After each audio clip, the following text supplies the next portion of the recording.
The Ethiopian government has accused Tigrayan rebels of refusing to participate in peace talks. It all comes just a day after Ethiopia called for a formal ceasefire in the region.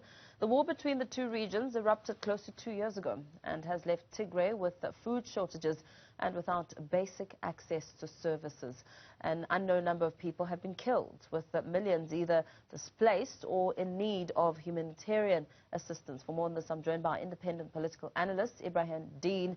Thank you so much for your time. Very good evening to you. The impact of the conflict has been detrimental, especially looking at the number of lives that are now facing a humanitarian crisis.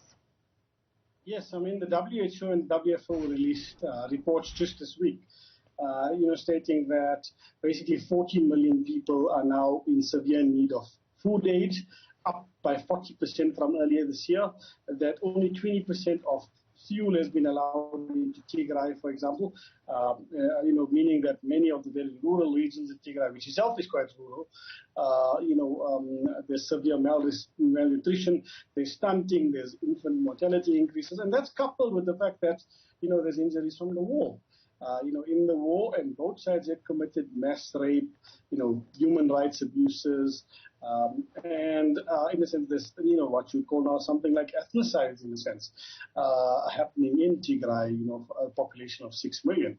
So, there's definitely a need for at least the cessation of formal hostilities, in a sense, to try and allow this aid in, and it doesn't seem as if it's as of yet been allowed in. The Ethiopian government has since established a peace committee, and within it, it's really putting down some form of peace proposal, but this is not resonating with the rebel forces. Why? So I think currently it's a jockeying for power, because the rebel forces themselves, the Tigray People's Liberation Front, TPLF, just in August announced its own peace committee, or its negotiating committee of 3 senior officials. So, there's jockeying for position to try and get the upper hand in negotiations.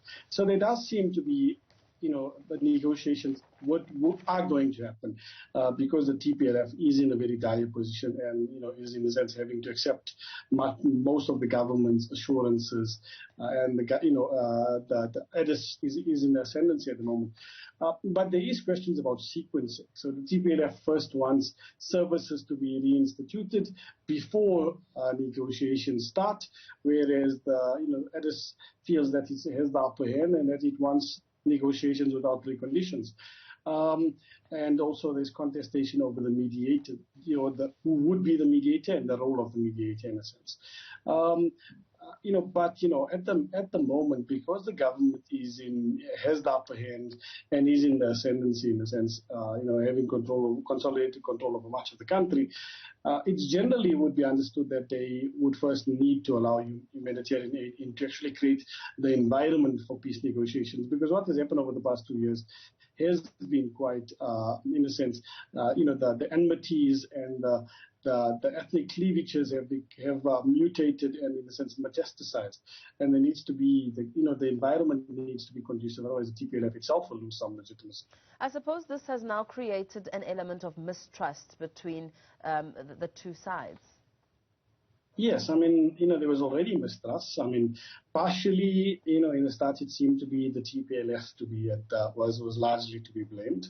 It didn't want to accept, the fact that it had been losing influence to the Abiy Ahmed's and the Oromo, in a sense, at that time, and now the Prosperity Party. But, this mistrust has, in a sense, has long calcified.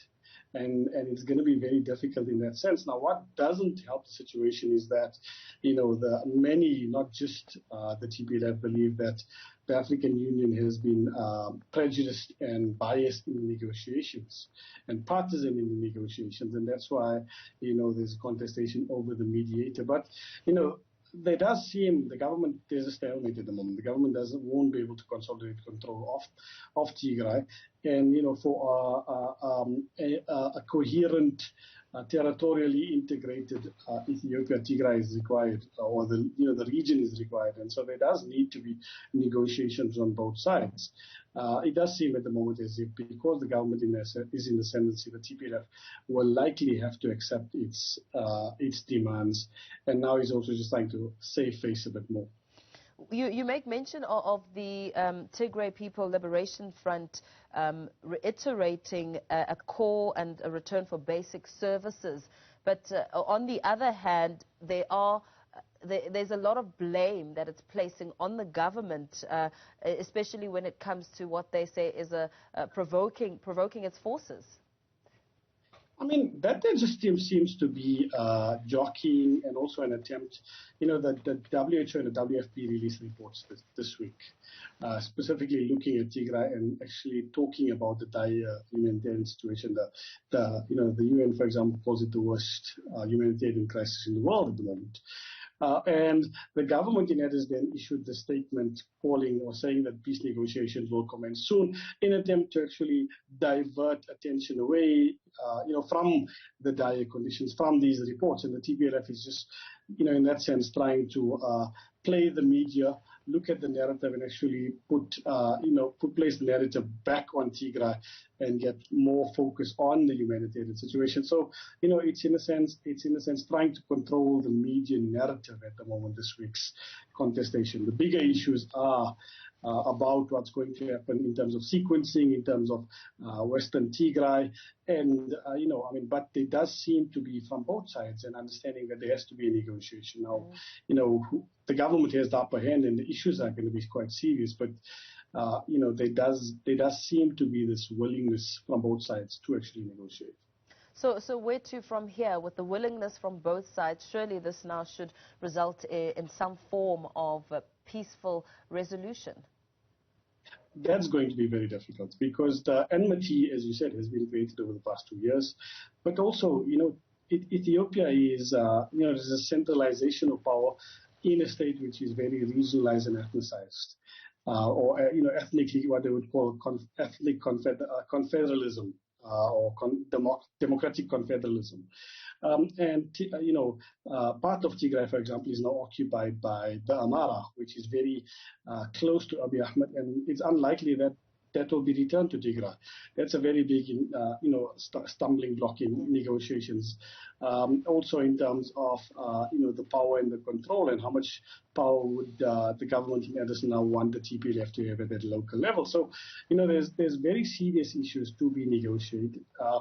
But, what does seem to be, or what looks like may occur is at least, a formalization of the ceasefire. I mean, the ceasefire has been rather successful since March. But there does need to be more pressure placed on Addis for humanitarian aid because, currently the stalemate is allowing Addis to continue the blockade on Tigray. And that's actually worsening the situation, worsening the chances for negotiation, and actually inhibiting the power and the legitimacy of the TPLF to actually carry out negotiations. Yeah. Very well. Thank you so much for your time and analysis. Independent political analyst Ebrahim Deen speaking to the Ethiopian government being open to talks in hopes of resolving the conflict in that country.